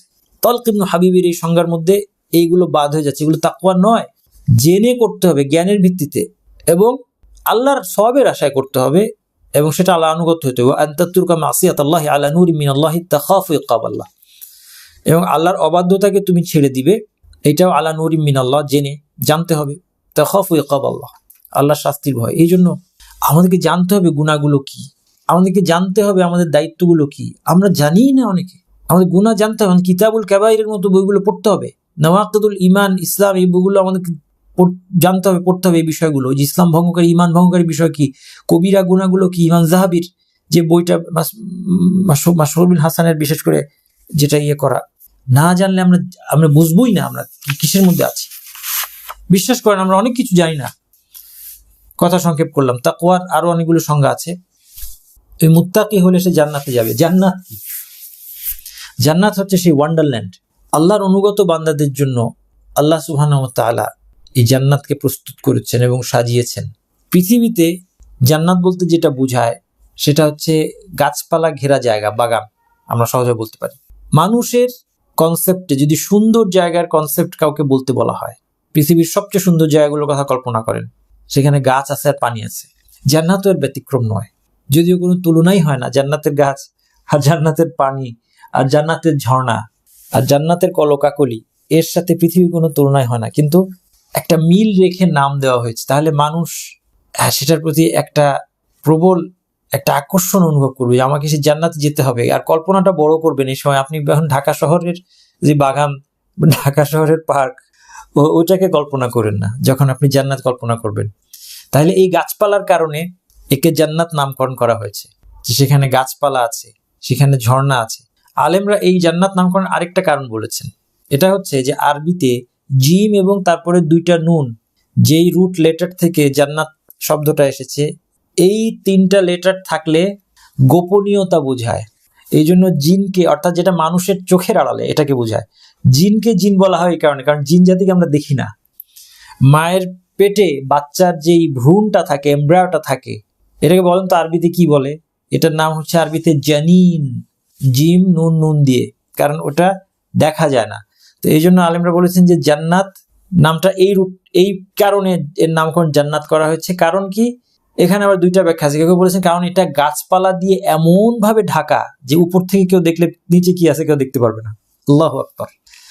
কেউ বলেছেন যে না, এখানে হচ্ছে আল্লাহ সুবহানাহু ওয়া তাআলা এর নিয়ামতগুলোকে লুকিয়ে রেখেছেন। ফালা তা'লামু নাফসুন মা উখফিয়া লাহুম মিন কুররাতি আ'য়ুনিন জাযাআন বিমা কানু ইয়ামালুন। কোন নাফস জানে না তার পুরস্কার হিসেবে চোখ জোড়ানোর কি কি উপকরণ আছে। ফিহা মা লা আইনুন রাআত ওয়ালা উযুনুন সামিআত ওয়ালা খাতারা আলা কলবি বাশার। সেখানে এমন কিছু আছে যা কোনো চোখ দেখেনি, কোনো কান শুনেনি, কোনো মনের মধ্যেও জাগ্রত হয়নি। এটার অর্থ হতে পারে যে আল্লাহ সুবহানাহু ওয়া তাআলা অনেক কিছু বর্ণনা করেছেন, এগুলি আছে, এগুলো তো থাকবেই, কিন্তু এর বাইরে আরো অনেক কিছু থাকবে। অথবা হতে পারে যেগুলো আছে, ইভেন যেগুলো আছে সেগুলো আসলে কেমন, কত সুন্দর, কত অপূর্ব, সেখানকার খাবারটা কত সুস্বাদু ইত্যাদি, এগুলো আসলে আমরা কেউ জানি না। নাইম, আচ্ছা, এখন বাগানের মধ্যে সুন্দর ঝর্ণার মধ্যে বসে কি অবস্থা? আপনি কি বসে বসে সেখানে ঘড়ি দেখবেন যে কখন আমার শেষ হবে, বাসায় চলে যাব, আর বসে থাকতে ভালো লাগছে না? ফি জান্নাতিন ওয়া নাইম। নাইমের 2টা দিক আছে, একটা হচ্ছে মনের শান্তি, একটা সুখ শান্তি আরাম আয়েশের মধ্যে তারা থাকবে। এবং নাইম বলতে আরাম আয়েশের যাবতীয় উপকরণও বোঝায়, অর্থাৎ তাদের এনজয়মেন্টের, ভোগ বিলাসের, আরাম আয়েশের, আনন্দ, এন্টারটেনমেন্টের যা কিছু দরকার সবকিছু সহই তারা ওখানে বসে থাকবে। ওইটার জন্য আবার আরেক জায়গায় যেতে হবে না, সবকিছু সহই তারা এই পরিবেশের মধ্যে তাদের বিশাল রাজত্বে বসে আছে। তাহলে তাদের মনের অবস্থাটা কি? ফাকিহিনা বিমা আতাহুম রাব্বুহুম। এই ফাকিহ শব্দটা তাদের মনের অবস্থাটা বোঝাচ্ছে। ফাকিহ এই শব্দটা বুঝতে গিয়ে সালাফদের কথাগুলোর দিকে দেখলাম এবং দেখলাম যে এটাকে অনুবাদ করে বোঝানো খুব মুশকিল। সালাফরা 2 ধরনের শব্দ ব্যবহার করেছে। সালাফ বলতে বুঝেছে সাহাবী, তাবিঈন, তাদের ইনশাআল্লাহ তাদের তাফসির স্টাডি করা ছাড়া এবং বারবার পড়া ছাড়া আমি আপনাদের সামনে কোনো আল্লাহর কিতাব নিয়ে কোনো কথা ইনশাআল্লাহ বলি না। ইনশাআল্লাহ এটা মাস্ট, কেউ কোরআন নিয়ে কথা বলতে মাস্ট, তার সালাফরা কি বলছে এটা জানতেই হবে। এটা হচ্ছে বেসিস, তাফসির নিয়ে কথা বলার বেসিস। আজকে যারা অনেক মুফাসসির বের হয়ে গেছে সারা পৃথিবীতে, অনেকে কোরআন নিয়ে অনেক কিছু বলতেছে উইদাউট মানে ওইটাতে যাওয়া ছাড়াই। এবং এখন বর্তমান যুগে একটা মাইলস্টোন কাজ হয়েছে এই বিষয়ের উপর, মাওসুআতুত তাফসিরুল মাসুর, যেটা একটা এনসাইক্লোপিডিয়া। এটা অনেক বড় বড় আলেমরা মিলে এটা করেছেন, বিশাল একটা কাজ, মাইলস্টোন কাজ। এটার মধ্যে আপনি যে কোনো আয়াতে সালাফদের যত কথা আছে, সাহেব তাবে সবার কথা লাইন ধরে সিরিয়ালি আপনি পেয়ে যাবেন। রাসূল সাল্লাল্লাহু আলাইহি ওয়াসাল্লাম কোনো হাদিস থাকলে সেটাও পাবেন এই আয়াত সম্পর্কে, এবং রিলেটেড সাহাবীদের কথা, তাবে যে কোনো আপনি পেয়ে যাবেন লাইন ধরে। আপনি নিশ্চিত থাকতে পারেন যে সত্য এর বাইরে যাবে না, এই পৃষ্ঠার বাইরে সত্য যাবে না। ওই পৃষ্ঠা যদি আপনি পড়তে পারেন, একটা পৃষ্ঠা না, একটা আয়াতে হয়তো অনেকগুলি পৃষ্ঠা, প্রায় মনে হয় 24 খণ্ড এনসাইক্লোপিডিয়া, প্রত্যেকটা 600-700 পৃষ্ঠা করে, বুঝতে পারছেন বিশাল। এবং সেখানে এই 3 জেনারেশনের বক্তব্যের পাশাপাশি 5 জন বড় মুফাসসিরের কমেন্ট অ্যাড করা আছে ওই কথাগুলো সম্পর্কে। তারা কি বলেছেন? তাবারি, ইবনু কাসির, ইবনু আতিয়া, ইবনু তাইমিয়া, ইবনুল কাইয়িম। অ্যামেজিং বই। ফাকিহ সম্পর্কে তারা বলছেন আমরা ফাকিহিনা বিমা আতাহুম রাব্বুহুম। ফাকিহ শব্দ সম্পর্কে তারা বলছেন যে ফাকিহ, কেউ বলেছেন এটার মানে হচ্ছে তারা প্রফুল্ল থাকবে, তাদের মনের আনন্দকে বোঝাচ্ছে। নাইম, খুব সুখে থাকবে, আনন্দে থাকবে, প্রফুল্ল থাকবে, ফুর্তিতে থাকবে, নাইম অথবা ফারিহ। আর কেউ বলেছে তারা মুআজাব থাকবে। মুআজাব শব্দটা আমাকে চমৎকৃত করেছে। এবং তাফসীর একটা মূলনীতি হচ্ছে যদি একটা শব্দের একাধিক অর্থ থাকে, আমরা আগে বলছি মাসজুর শব্দটা পড়াশোনা বলেছিলাম, এটা মূলনীতি তাফসীরের, এবং এটা সাংঘর্ষিক না হলে সবগুলো অ্যাপ্লিকেবল। মুআজাব মানে হচ্ছে এক্সাইটেড থাকবে। আমি চিন্তা করে দেখলাম, আপনি দেখেন মানুষের জীবনে অনেক কিছু, অনেক মানুষ আছে সুখী কিন্তু সে খুব এক্সাইটেড না। আমরা আলহামদুলিল্লাহ, আমরা আল্লাহ সুবহানাহু ওয়া তাআলা আমাদেরকে অনেক সুখ শান্তি দিয়েছেন, কিন্তু আমরা সারাক্ষণ কি এক্সাইটেড থাকি? আবার অনেক মানুষ আছে এক্সাইটমেন্টের পিছনে ছুটে কিন্তু তারা সুখী হতে পারে না। এক্সাইটমেন্টের পিছনে ছুটে তারা ড্রাগ নেয়, তারা অশ্লীলতায় জড়ায়, বিভিন্ন ধরনের হারাম কাজ করে। এক্সাইটমেন্ট, তারপরে কি হয়? এক্সাইটমেন্টটা, ক্ষণিক এক্সাইটমেন্ট চলে যাওয়ার পর বিষণ্ণতার ছায়া নেমে আসে। এবং এই জন্য আমরা দেখতে পাই সর্বোচ্চ ভোগ বিলাসের মধ্যে পৃথিবীতে থাকা মানুষ ইসলামে ফিরে আসে। কেন? কারণ ওই এক্সাইটমেন্ট তাদেরকে সুখ দেয় নাই। আবার অনেক সুখী মানুষ হতে পারে যে তার মধ্যে কোনো এক্সাইটমেন্ট নাই কিন্তু সে সুখী। ফাকিহ, জান্নাতে দুটি থাকবে একসাথে, আলহামদুলিল্লাহ। ফাকিহিনা বিমা আতাহুম রাব্বুহুম, তারা রব তাদেরকে যা দিয়েছেন তারা সেটা উপভোগ করতে থাকবে, মনের মধ্যে আনন্দ নিয়ে এক্সাইটেড থাকবে তারা। ওয়া ওয়াকাহুম রাব্বুহুম আযাবাল জাহিম, এবং জাহিম থেকে আল্লাহ তাদেরকে বাঁচিয়েছেন। জাহিম, জাহান্নাম একটা নাম। জাহিম বলা হয় এমন আগুনকে যেটা প্রকাণ্ড এবং দাউ দাউ করে জ্বলছে, এটা হচ্ছে জাহিম। এবং সাধারণত এটা গর্তের মধ্যে তৈরি করা হয় যেন হিটটা এখানে ট্র্যাপড হয়ে যায়, এটাকে জাহিম বলে। এই জন্য ইব্রাহিম আলাইহিস সালামকে তার জাতি যখন শাস্তি দেওয়ার জন্য যে সে কেন তাওহীদের দিকে মানুষকে ডাকলো, মিথ্যা উপাস্যগুলোকে সে কেন বিরোধিতা করলো, তখন তাদেরকে বলছে ফাআলকুহু ফি জাহিম, তাকে জাহিমের মধ্যে ফেলো। তার জন্য জাহিম তৈরি করেছিল তারা, অগ্নিকুণ্ড, একটা গর্তকে বিশাল অগ্নিকুণ্ড তৈরি করেছিল, সেটার মধ্যে তাকে ফেলবে একটা মানুষ। তাকে নিয়ে তাদের কত আক্রোশ, কেন? আল্লাহর প্রতি ঈমানের কারণে, তাওহীদের কারণে। তাহলে একদিকে আল্লাহ তাদেরকে যা দিয়েছেন জান্নাতীরা সেটা নিয়ে এক্সাইটেড এবং হ্যাপি, একই সাথে হ্যাপি এবং এক্সাইটেড। এর পাশাপাশি আল্লাহ এই বর্ণনাটা নিয়ে আসলেন যে তাদেরকে আল্লাহ জাহিম থেকে রক্ষা করেছেন। এই অবস্থাটা বোঝার জন্য আমি একটা উদাহরণ দিই। আপনি পরীক্ষা দিয়ে ভাবছেন যে আল্লাহ পরীক্ষা এত খারাপ হয়েছে, আমি ফেল করবো, আপনি A+ পেয়ে যান। যখন আপনার দুইটা আনন্দ, পজিটিভ এবং নেগেটিভ দুইটা আনন্দ একসাথে হয়, যে আমি তো ফেল করিই নাই, ফেল করার যে গ্লানি সেটা থেকে বেঁচেছি, সেই সাথে আমি A+ পেয়ে গেলাম কিভাবে? কেউ মনে করছে, স্ত্রী মনে করছে, স্বামী মনে হয় বাইরে থেকে এসে আমাকে এই জিনিসের জন্য তিরস্কার করবে। দেখা গেল স্বামী খুব ফুরফুরি মেজাজে নিয়ে একটা শাড়ি কিনে নিয়ে আসছে, অথবা স্বামী ভাবছে আজকে স্ত্রীর কাছে গেলে বকা খেতে হবে, বাসায় গিয়ে দেখলো যে স্ত্রী সেজে গুজে বসে আছে মজা মজা রান্না নিয়ে, যে জিনিস দিয়ে বকা দেওয়ার কথা ছিল ওটার বকাই দিল না। তাই দুইটা অপোজিট আনন্দ যখন একসাথে, এটা মাল্টিপ্লাইড আনন্দ হয়। যখনই জান্নাতি ফিল করবে যে আল্লাহ তো শুধু আমাকে এত কিছু দিলেন এটা না, আল্লাহ তো আমাকে জাহান্নাম থেকে বাঁচাইলেন, আল্লাহ তো আমাকে জাহান্নাম থেকে বাঁচাইলেন। জাহান্নাম থেকে বাঁচার জন্য যেন ঈমানের উপর থাকতে পারি, এই জন্য প্রত্যেক রাকাতে ইহদিনাস সিরাতাল মুস্তাকিম আমরা বলি, কিন্তু আমাদের অন্তরে কোনো প্রভাব নাই। আমরা যদি বুঝতাম যে হেদায়েত কত দামি, তাহলে এই একটা আয়াত ইহদিনাস সিরাতাল মুস্তাকিম দিয়ে আমাদের নামাজ অসম্ভব সুন্দর হয়ে যেত। এখন সমস্ত আপ্যায়ন রেডি, কিন্তু কোনো সাদাসাদি না করলে হয় না। আপনার বাসায় মেহমান আসবে, আপনি টেবিল ভর্তি খাবার সাজিয়ে একটা চিরকুট লিখে বাইরে চলে গেলেন যে বন্ধু তোমার জন্য সব খাবার রেডি আছে, তুমি খেয়ে নাও, সে কিন্তু খেতে আনন্দ পাবে না। আপনারা বলবেন যে জান্নাতে আমি খালি যেতে দাও, দেখো আমার সাদাসাদি করা লাগবে না, আমি কি করি দেখো। কিন্তু তারপরেও আল্লাহ সাদাসাদির ব্যবস্থা রেখেছেন। বলা হবে কুলু ওয়াশরাবু হানিআন, কুলু ওয়াশরাবু, খাও খাও পান করো। বলবে হয়তোবা ফেরেশতারা বলবে, অথবা সেখানকার সেবক গিলমান যারা থাকবে, চিরকিশোর, তাদের বয়স বাড়বে না, তাই না? কাজের লোক, বয়স কম কাজের লোক খুব কাজে দেয়, কিন্তু এগুলো বয়স বেড়ে গেলে তাদেরকে আবার অনেক সময় কন্ট্রোল করা মুশকিল হয়ে যায়। তো এর আগে তাদেরকে জান্নাতি সেবকদেরকে আল্লাহ সুবহানাহু ওয়া তাআলা চিরকিশোর বানিয়ে দিয়েছেন। তাদের কাজই শুধু, তাদেরকে সৃষ্টি করা হয়েছে জান্নাতীদের সেবা করার জন্য। তারা হয়তো বলবে, সাদাসাদি করবে, কুলু ওয়াশরাবু। এরপর আরেকটা শব্দ বলছে, এই শব্দটা অনুবাদ করে বোঝানো সম্ভব না। হানিআন, কোরআনের মধ্যে অনেকবার আপনারা পড়েছেন, কুলু ওয়াশরাবু, খাও পান করো। হানিআন মানে কি? হানিআন, আপনি অবাক হবেন সালাফদের তাফসীর দেখলে। আপনি কেউ বলেছেন হানিআন অর্থ হচ্ছে যে তারা আর মরবে না, মানে কি? কেউ বলছেন যে খাও পান করো, পেটে সমস্যা হবে না, অসুখ হবে না, কোনো কষ্ট হবে না, খাওয়ার পরে এমন কোনো কিছু নাই যেটাতে কষ্ট হবে। কেউ বলছেন এটা মানে হালাল, আপনার কাছে মনে হবে এটা পরস্পর বিরোধী কথা। একজন বলছেন যে হানিআন মানে হচ্ছে তোমরা খাও পান করো, এরপরে তোমাদের মৃত্যু হবে না। আরেকজন বলছেন যে এটার মানে হচ্ছে হালাল। দুইটা কি এক হলো? দুইটাই ঠিক, কারণ এটার মূল অর্থটা আপনাকে বুঝতে হবে। যে মূল অর্থটা হচ্ছে এই জিনিসগুলো আপনারা সহজে আমার মনে হয় কোথাও চট করে পাবেন না ইনশাল্লাহ। আর অবশ্যই আছে, সবগুলো আরবিতে পড়তে হবে আর কি অনেক। এটার মূল কনসেপ্টটা হচ্ছে যে এটার কনসিকুয়েন্সে খারাপ কিছু হয় না। এমন পানাহার, জান্নাতের এমন এন্টারটেনমেন্ট, এটার কনসিকুয়েন্সে খারাপ কিছু নেই, এটাই বোঝানোর জন্য।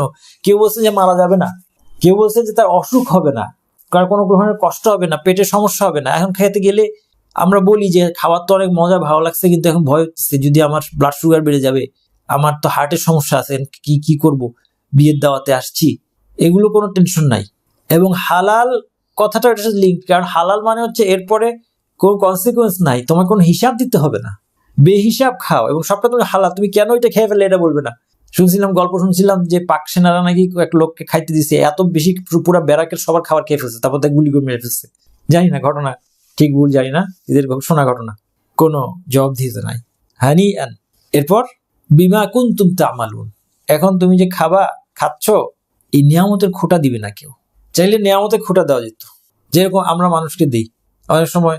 হ্যাঁ, দেখা যায় স্বামী স্ত্রীকে বলে যে তোমার বাপের বাড়িতে থাকলে কোনদিন এরকম গাড়ি চড়তা, এরকম বাসায় থাকতে পারতা, তোমার আমার সাথে বিয়ে হয়েছে বলে তোমার এই অবস্থা।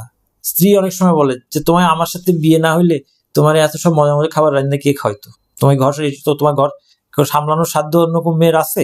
বিভিন্ন ধরনের আমরা খোঁটা দিই। আল্লাহ সুবহানাহু ওয়া তাআলা জান্নাতে যা দিবেন এটার তো কোনোটারই যোগ্য আমরা না। আমার সারা জীবনের সালাত একসাথ হলেও জান্নাতের বউয়ের মাথায় যে স্কার্ফটা থাকবে, সেই স্কার্ফটা কেনার সামর্থ্য হবে না ওইটা দিয়ে। একটু পরে হাদিসটা আসবে,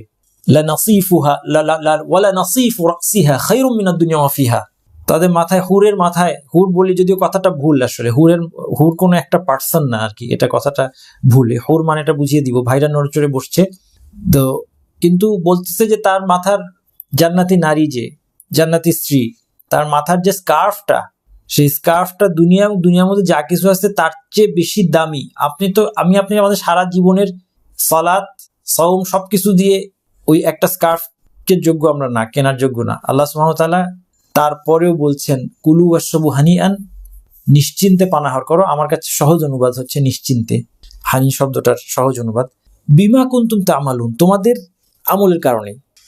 আমলের কারণেই এই নিশ্চিন্তে পানাহার।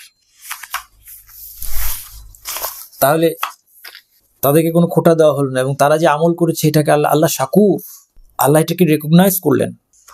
কিভাবে তারা খাবে, কোন টেবিলে বসে খাবে? মুত্তাকিইন আলা সুরুরিন, টেবিলে বসে খাইতে হবে না, মুত্তাকিইন হেলান দিয়ে খাবে। এটা জান্নাতীদের খাওয়া দাওয়া। সুরুর শরীরের প্লুরাল, বিছানা, আসন, উঁচু উঁচু গদিওয়ালা এই ধরনের, এবং এটা মাসফুফা, মুত্তাকিইন আলা সুরুর মাসফুফা মানে সফে সাজানো আছে, সারি সারি সুন্দর সাজানো আছে, ড্রয়িং রুম গুছাতে হচ্ছে না, তাই না? সবকিছু সাজানো আছে, সেখানে হেলান দিয়ে আরাম করে খাচ্ছে। ওয়াজাওয়াজনাহুম বিহুরিন আইন, এখন হুর ইনের কথা আসছে। আমরা অনেক সময় বলি, এটা দিয়ে আমাদের আজকে আলোচনা শেষ ইনশাআল্লাহ। অনেকে বলি আমরা অনেক সময় খুব সুন্দর কোনো মেয়ে আমরা বলি যে দেখতে একদম সে যেন একদম একটা হুর, এই শব্দটা ঠিক না। বিষয়টা হচ্ছে যে হুর শব্দটা হাওরা শব্দের প্লুরাল, এটা একটা বৈশিষ্ট্য। হাওরা মানে হচ্ছে সাদা। জান্নাতের নারীদেরকে প্লুরালে বলা হচ্ছে যে তারা সাদা দিয়ে কি বোঝানো হচ্ছে, দুইটা মত আছে সালাফদের, এবং দুইটি সঠিক হতে কোনো বাধা নাই। একটা মত হচ্ছে তাদের গায়ের রং অত্যন্ত শুভ্র, উজ্জ্বল, ফর্সা হবে, চমৎকার গায়ের রং বোঝানো হচ্ছে। দ্বিতীয় মত হচ্ছে এটা তাদের চোখের বৈশিষ্ট্য, তাদের চোখের সাদা অংশটা খুব সাদা, কালো অংশটা নিকশ কালো, এটা তাদের সুন্দর চোখের কথা বলা হচ্ছে। এটা হচ্ছে হুরের অর্থ। ঋণ শব্দটা এটা আরেকটা বৈশিষ্ট্য, কোনোটাই কোনো মানুষের নাম না, এবং এটাও প্লুরাল। আইনা শব্দের প্লুরাল, আইনা মানে হচ্ছে যার বড় বড় চোখ, এই জন্য অনুবাদে দেখবেন আয়তলোচনা অথবা ডাগর চোখের নারী। আল্লাহ সুবহানাহু ওয়া তাআলা বলেছেন যাওয়াজনাহুম বিহুরিন আইন, মুজাহিদ বলেছেন মানে হচ্ছে তাকে বিয়ে দিব, হুর আইনের সাথে বিয়ে দিব। এই জান্নাতি যে নারীদেরকে ডাগর চোখের ফর্সা অথবা সুন্দর চোখওয়ালা নারী হিসেবে উল্লেখ করা হয়েছে, তারা দুনিয়ার নারী না, তাদেরকে আল্লাহ সুবহানাহু ওয়া তাআলা মুমিন পুরুষদের জন্য বিশেষভাবে সৃষ্টি করেছে। এবং মুজাহিদ বলছেন রহমতুল্লাহ আলাইহি যে এটার অর্থ হচ্ছে তাকে বিয়ে দিব। অন্যরা বলছেন না, বিয়েটির আংশিকতা না, এখানে কি কবুল পরে বিয়ে করতে হবে নাকি, কাজী সাহেব ডেকে কবুল বলে বিয়ে করতে হবে না তো, ওখানে আল্লাহ সঙ্গী বানিয়ে দিবেন। যেটাই হোক বৈবাহিক সম্পর্ক হবে, এটা বলা দরকার, এটা দরকার আছে বলা, কারণ অনেকেই এটা জানে না। আপনারা হয়তো জানেন, কিন্তু অনেক মানুষ এগুলো জানে না। জান্নাতে কি পাবে জানে না, এই জন্য তারা ভাবে যে জান্নাতে গেলে তো কি হবে, জান্নাতে গেলে মনে হয় বসে বসে বাতাস খাবো শুধু, কিন্তু দুনিয়ায় একটু হারাম কাজ টাজ করে নেই, এগুলো তো জান্নাতে, দুনিয়ার যে কাজগুলোর যেটার কারণে মানুষ হারামটা করে সেই সুখটা তো জান্নাতে মনে হয় নাই। এরকম অজ্ঞ আজকে আমরা মুসলিমরা। আল্লাহ তাআলা বলছেন যাওয়াজনাহুম বিহুরিন আইন, তাদেরকে আমি বিয়ে দিব এদের সাথে, এই হুর আইন যারা, তাদের বৈশিষ্ট্য আলোচনা করব। ভাইরা নড়েচড়ে বসেন, কিন্তু এখন বোনেরা বলবে যে এই আলোচনা আমাদের শুনে দরকার নাই, আর দেখা যায় যে কোরআন হাদিস খুললে খালি হুর আইন সংক্রান্ত অনেক ডিটেলস। হ্যাঁ, অবশ্যই এটা আপনারাও জানেন যে সেখানে কেউই সঙ্গীহীন থাকবে না। মুমিন পুরুষদের জন্য সঙ্গিনী আল্লাহ তৈরি করবেন, এবং মুমিন নারীরা যারা যাবে তারা কেউই, এমনকি পৃথিবীতে যার স্বামী ছিল না অথবা স্বামী অবিশ্বাসী যদি থাকে, জান্নাতে যেতে পারে নাই, তারও বিয়ের ব্যবস্থা আল্লাহ সুবহানাহু ওয়া তাআলা করবেন। সবচেয়ে বড় কথা এটা মনে রাখতে হবে যে ফিহা মা তাশতাহিল আনফুস ওয়া তালাযযুল আ'য়ুন, জেনারেল ডেসক্রিপশন মনে রাখতে হবে যে সেখানে জান্নাতে যা কিছু মন চায় সেটাই আছে, ওয়া তালাযযুল আ'য়ুন, চোখ যা দেখতে চায়। এবং ইনশাআল্লাহ আপনারা সবাই কিছুদিনের মধ্যে মৃত্যুর সময় ফেরেশতাদের কাছে সুসংবাদ পাবেন, আল্লাহ তাখাফু ওয়া লা তাহজানু আবশিরু বিল জান্নাতি আল্লাতী কুনতুম তুআদুন ওয়া লাকুম ফিহা মা তাশতাহি আনফুসুকুম, জান্নাতের সুসংবাদ ফেরেশতারা মৃত্যুর সময় এসে মুমিনদেরকে দেয়। ওয়া লাকুম ফিহা মা তাশতাহি আনফুসুকুম, তোমাদের মন যা চাইবে সেখানে আছে, সুতরাং দুশ্চিন্তার কোনো কারণ নাই। কিন্তু আমি একটা জিনিস চিন্তা করেছি, এই জন্য আমি আমাদের বোনদেরকে খুশি করার জন্য ভাইদের আগে আমি একটা কথা বলবো, এটা হলো যে এই হুর আর এইসবের অনেক লোভ দেখাইতে হয় ছেলেদেরকে, কিন্তু আমার মনে হয় আমাদের মুসলিম মুমিন বোনেরা তারা অনেক স্পিরিচুয়ালি অনেক উন্নত। এটার এক্সাম্পল আমি দিব একটা। আল কোরআনের মধ্যে আল্লাহ সুবহানাহু ওয়া তাআলা কয়েকজন মহিলার কথা বলেছেন, তার মধ্যে একজনের কথা আমরা পড়েছি, উম্মে মুসা, আমরা দেখছিলাম তার নাম আমরা জানি না, কোরআনে উম্মে মুসা, মুসার মা হিসেবে বলেছে। আমার মাঝে মনে হয় যে যদি দেখা করতে পারতাম ওনার সাথে, যে আপনি কেমন মহিলা, কত সাংঘাতিক মহিলা হলে আল্লাহ সুবহানাহু ওয়া তাআলা এরকম সাংঘাতিক আয়াতগুলো নাযিল করতে পারে। সূরা কাসাসের আয়াত হচ্ছে আমার ফেভারিট, আমি আপনাকে এটা বুঝাইতে পারবো না, এটা টেস্ট আমি বুঝাইতে পারবো না, আপনি তেলাওয়াত করলে হয়তো এটা টেস্ট বুঝবেন, এবং ভাষা বুঝতে হবে আপনাকে কিছুটা, নাহলে আমি সূরা কাসাসের টেস্ট আমি আপনাকে দিতে পারবো না। আমি শুধু আপনাকে উৎসাহ দিতে পারি যে শিখেন, যতটা পারেন আরবি শিখে নিজে এটা চেখে দেখার চেষ্টা করেন, এবং দেখলে আপনার মনে হবে যে সে কি সাংঘাতিক একটা মহিলা ছিল, যার জন্য আল্লাহ তাআলা এই সাংঘাতিক আয়াতগুলো নাযিল করছে। যাই হোক, আজকে যার কথা বলতে চাচ্ছি সে হচ্ছে যাকে আল্লাহ সুবহানাহু ওয়া তাআলা, দুইজন মহিলাকে আল্লাহ তাআলা কোরআনের মধ্যে সমস্ত মুমিনদের জন্য এক্সাম্পল হিসেবে দিয়েছে। ওয়া দারাবাল্লাহু, মুমিন পুরুষ এবং নারীদের জন্য, ওয়া দারাবাল্লাহু মাসালাল লিল্লাযিনা আমানু ইমরাআতা ফিরআউন, শুধু মুমিন নারীদের জন্য এক্সাম্পল না, মুমিন পুরুষদের জন্য পর্যন্ত এক্সাম্পল হিসেবে যাকে তুলে ধরেছেন, ইমরাআতু ফিরআউন আসিয়াতু বিনতু মুজাহিব, ফিরআউনের স্ত্রী আসিয়া বিনতু মুজাহিব। এবং আরেকজন নারীর কথা বলেছে মারিয়াম আলাইহিস সালাম, ঈসা আলাইহিস সালামের মা। মুফাসসিররা বলেছেন যে দুইজনের এক্সাম্পল একটা তাৎপর্য আছে। মারিয়াম হচ্ছেন আনুগত্যের এক্সাম্পল, তিনি মুমিন সমাজে তার জন্ম, মুসলিম সমাজে তার জন্ম ছিল, তখনকার মুসলিম সমাজ, এবং আনুগত্যের উপর তিনি বেড়ে উঠেছেন। এর বিপরীতে ইমরাত ফিরআউনের স্ত্রী আসিয়া, কাফিরের ঘরে তার জন্ম, এবং তার স্বামী অবিশ্বাসী, শুধু অবিশ্বাসী না, সর্বনিকৃষ্ট অবিশ্বাসীদের একজন ফিরআউন। তার স্ত্রী হওয়ার পর সে ঈমান আনে এবং ঈমানের উপর অটল থেকে তার মৃত্যু হয়। সে হচ্ছে সাবাতের, অটলতার এক্সাম্পল মুমিন পুরুষ এবং নারী সবার জন্য। যখন ফিরআউন জানতে পারলো যে সে ইসলাম গ্রহণ করেছে, অর্থাৎ তৎকালীন নবী মুসা আলাইহিস সালামের প্রতি ঈমান এনেছে, এটা কিন্তু মুসা আলাইহিস সালামকে যে তুলে নিয়েছিল সেই মহিলা না, পরের যুগের পরের ফিরআউন আমি বলেছি, ফিরআউন হচ্ছে টাইটেল। সো পরে যে ফিরআউন হচ্ছে, মিশরের প্রধান হয়েছিল, তার স্ত্রী কথা বলা হচ্ছে, সে মুসা আলাইহিস সালামের প্রতি ঈমান আনে। এবং ফিরআউন যখন সেটা টের পায়, বিভিন্ন তাফসীর মধ্যে ঘটনাগুলো আছে, এগুলি হিস্ট্রিক্যাল ঘটনা, 100 ভাগ ঠিক হইতে এমন কথা নেই, ঠিক ভুল আমাদের নিশ্চিত করা মুশকিল, একটু বর্ণনা করতে বাধা নেই। ঘটনাটা এভাবে আসছে যে তাকে ফিরআউন টর্চার করছে, উন্মুক্ত গরম বালু অথবা রোদের মধ্যে শুয়ে খুঁটি দিয়ে হাত পা বেঁধে তার উপর পাথর চাপা দিয়ে যখন তাকে টর্চার করছে, তখন সে বলেছে রব্বিবনিলি ইনদাকা বাইতান ফিল জান্নাহ, আমার জন্য জান্নাতে একটা ঘর বানিয়ে দিন। মুফাসসিররা বলেছেন যে সে প্রথমে আল্লাহর নাম নিয়েছে, আরবিতে রব্বিবনিলি ইনদাকা প্রথম দিয়েছিল তার হচ্ছে প্রতিবেশী কে হবে আমার, আল্লাহ। তার দৃষ্টিটা ছিল আল্লাহ সান্নিধ্যের দিকে, ঘরটা বড় কথা না, সান্নিধ্যটা হতে হবে আল্লাহ সান্নিধ্য, রব্বিবনিলি ইনদাকা। তারপরে বলেছে বাইতান ফিল জান্নাহ, জান্নাতে। আমি এই অবস্থায় আল্লাহ ভালো জানেন যে বর্ণনাগুলো হিস্ট্রিক্যাল বর্ণনা, সেখানে যেটা পাওয়া যায় তাফসিরের কিতাবেই পাওয়া যায়, সালাফদের যে তাফসিরগুলো বললাম এর মধ্যেই পাওয়া যাবে। যে এই সময় আল্লাহ সুবহানাহু ওয়া তাআলা তাকে তার ঘরটা দেখান জান্নাতে, এবং এটা দেখে তখন উনি হেসে দেন যখন তাকে টর্চার করা হচ্ছে। বাইরের থেকে মানুষ ভাবতেছে যে এই কত দুরবস্থা, ফিরাউন তার লোকজনকে বলতেছে তো পাগল হয়ে গেছে, আমরা তাকে টর্চার করতেছি, সে হাসতেছে। ওই সময় তার রূহ আল্লাহ নিয়ে যান, আসিয়া তার রূহ এই সময় বের হয়ে যায় এবং হাসতে হাসতে তিনি আল্লাহ সান্নিধ্যে চলে যান। তাহলে দেখেন এই মহিলার চাওয়াটা কি ছিল। তবে মানুষ আমাদের দুর্বলতার কথা আল্লাহ তাআলা জানেন, এই জন্য আমাদেরকে আল্লাহ সুবহানাহু ওয়া তাআলা সব রকমের ভয় দেখিয়েছেন জাহান্নাম থেকে বাঁচার জন্য, এবং জান্নাতের ব্যাপারে সব রকমের লোভ আমাদেরকে দেখিয়েছেন। তো এটা মনে করার কোনো কারণ নাই যে ফিজিক্যাল সুখ শান্তিগুলো জান্নাতে থাকবে না, আর জাহান্নামে ফিজিক্যাল কষ্ট থাকবে, জান্নাতেও ফিজিক্যাল সুখ শান্তি থাকবে। আল হুরুল ঈনের সৌন্দর্য বর্ণনা করে নবী সাল্লাল্লাহু আলাইহি ওয়াসাল্লাম বলেন, লাউ আন্না ইমরাআতান মিন আহলিল জান্নাতি তালাআত ইলা আহলিল আরদি লা আদাআত মা বাইনাহুমা। জান্নাতি কোনো নারী যদি উকি দিয়ে তাকাতো পৃথিবীর দিকে, এর মাঝখানে সবকিছু আলোতে ভরে যেত। ওয়ালা মালাআতহু রিহান, এবং তার যে পারফিউম, তার সুগন্ধিতে সব সুগন্ধিময় হয়ে উঠতো। ওয়ালা নাসিফুহা আলা রাসি খায়রুম মিনাদ দুনিয়া ওয়া ফিহা, তার মাথার ওড়নাটাও, এই ওড়নাটা পর্দার ওড়না না, এই ওড়নাটা সৌন্দর্যের ওড়না। অনেকে ভাবতে পারেন যে ওখানে ঘোমটা দিয়ে বসে থাকবে নাকি, না, খায়রুম মিনাদ দুনিয়া ওয়া ফিহা, দুনিয়া এবং দুনিয়ার মধ্যে যা আছে তার থেকে উত্তম। জাওয়াজনা শব্দের অর্থ আগে বলেছি।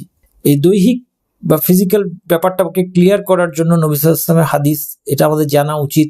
আনাস রাদিয়াল্লাহু থেকে নবী সাল্লাল্লাহু আলাইহি ওয়াসাল্লাম বলছেন, ইউতাল মুমিনু ফিল জান্নাতি কুওয়াতা কাযা ওয়া কাযা মিনাল জিমা' কিলা ইয়া রাসূলুল্লাহ আওয়া ইউতিকু যালিক ক্বালা ইউতা কুওয়াতা 100। আনাস রাদিয়াল্লাহু নবী সাল্লাল্লাহু আলাইহি ওয়াসাল্লাম থেকে বর্ণনা করেন, তিনি বলেন, মুমিনকে জান্নাতে সঙ্গমের এমন এমন সক্ষমতা দেওয়া হবে। তখন সাহাবীরা অবাক হয়ে গেলেন যে এত সে করতে পারবে। তখন তিনি বললেন, তাকে 100 জনের শক্তি দেওয়া হবে। এই জন্য যারা জান্নাত জাহান্নামকে শুধু আত্মিক বলে এবং বলে যে এইসব বর্ণনা উপমা, তারা দেখবেন হাদিসকে অস্বীকার করে, কারণ এই হাদিসগুলো তাদের উপর চপেটাঘাতের মতো এই হাদিসগুলো। কিন্তু হাদিস অস্বীকার করলেও তো সে বাঁচতে পারবে না। কোরআন কি বলতেছে দেখেন, আল্লাহ তাআলা বলেন, ইন্না আনশানাহুনা ইনশাআ ফাজআলনাহুনা আবকারা উরুবান আতরাবা, আমি জান্নাতের রমণীদেরকে বিশেষভাবে, জান্নাতি নারীদেরকে বিশেষভাবে সৃষ্টি করেছি, আর তাদেরকে করেছি কুমারী। কুমারী হওয়ার মানে কি, এটা সবাই ভালো করে জানে, প্রেমময়ী এবং সমবয়সী। ফিহি নাকাসিরাতুত তারফি লাম ইয়াতমিসহুন্না ইনসুন ক্বাবলাহু ওয়ালা জান। আল্লাহ তাআলা বলছেন, স্বামীদের প্রতি দৃষ্টি কি সীমাবদ্ধকারী নারীরা থাকবে, অর্থাৎ স্বামীদের ছাড়া অন্য কারোর দিকে তাকাবে না, তাদের সাথে কখনো কোনো মানুষ বা জিন মিলিত হয়নি। লাম ইয়াতমিসহুন্না, এটা খুব ফিজিক্যাল একটা শব্দ। ওয়া কাওয়াইবা আতরাবা, এবং তাদেরকে আল্লাহ তাআলা অন্য আয়াতে বলেছেন তারা উন্নত বক্ষ সমবয়সী নারী। এই সব কিছু থেকে ফিজিক্যাল রিজারেকশন এবং জান্নাত জাহান্নামের যে শুধু আত্মিক নয়, সেখানে শারীরিক, আত্মিক, মানসিক সব ধরনের নিয়ামত জান্নাতীরা ভোগ করবে, এটা খুব স্পষ্ট করে দেওয়া হয়েছে। এবং এতে অবাক হওয়ার কিছু নেই যে যেই মুমিনরা, আমার আলোচনা শেষ, আর 2 মিনিট আমি কনক্লুশনটি জেনে আপনার প্রশ্ন উত্তর দিব, তারপর আলোচনা শেষ। আজকে আমরা তাজবিদটা করবো না, তাজবিদটা আমি হয়তোবা আমাদের রিসাইটেশন ক্লাসের সাথে অ্যাড করে দিব। যে মুমিনরা আল্লাহকে ভয় করার কারণে আজকে পৃথিবীতে ভোগবিলাস থেকে নিজেদেরকে দূরে সরিয়ে রাখছে, হারামের মধ্যে যাচ্ছে না, সে মদ পান করে না, যে নারীর সাথে তার সম্পর্ক অবৈধ সেই নারীর সাথে সে সম্পর্ক করে না, আপনি কি ভাবছেন যে আল্লাহ তাআলা অনন্তকাল তাকে বঞ্চিত করবেন এই সমস্ত আনন্দ থেকে? না, বরং আল্লাহ সুবহানাহু ওয়া তাআলার পুরস্কার স্বরূপ অনন্তকাল সে এই সমস্ত আনন্দ পারফেক্টলি এনজয় করতে পারে, সে ব্যবস্থা করে দেবেন, যেটার মধ্যে তার কোনো খারাপ কনসিকুয়েন্স থাকবে না। তাকে মদ দেওয়া হবে জান্নাতে, লা ইউসাদ্দাউনা আনহা ওয়ালা ইউনজিফুন, এবং লা লাগু ফিহা ওয়ালা তাসিম।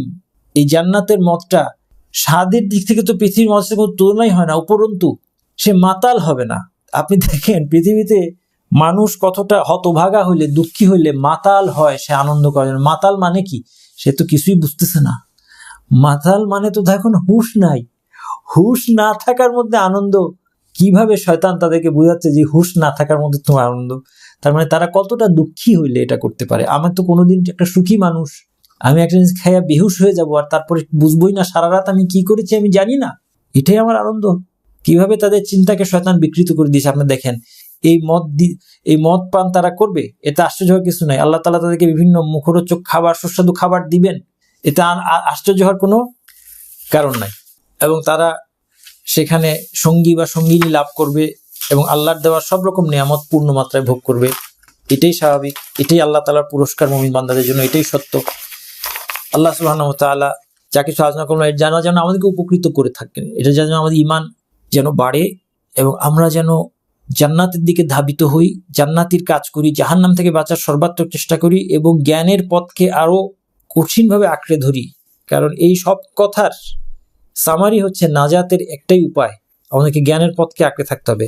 সুবহানাকাল্লাহুম্মা ওয়া বিহামদিকা আশহাদু আল্লা ইলাহা ইল্লা আনতা আস্তাগফিরুকা ওয়া আতুবু ইলাইক। আসসালামু আলাইকুম ওয়া রাহমাতুল্লাহি ওয়া বারাকাতুহু।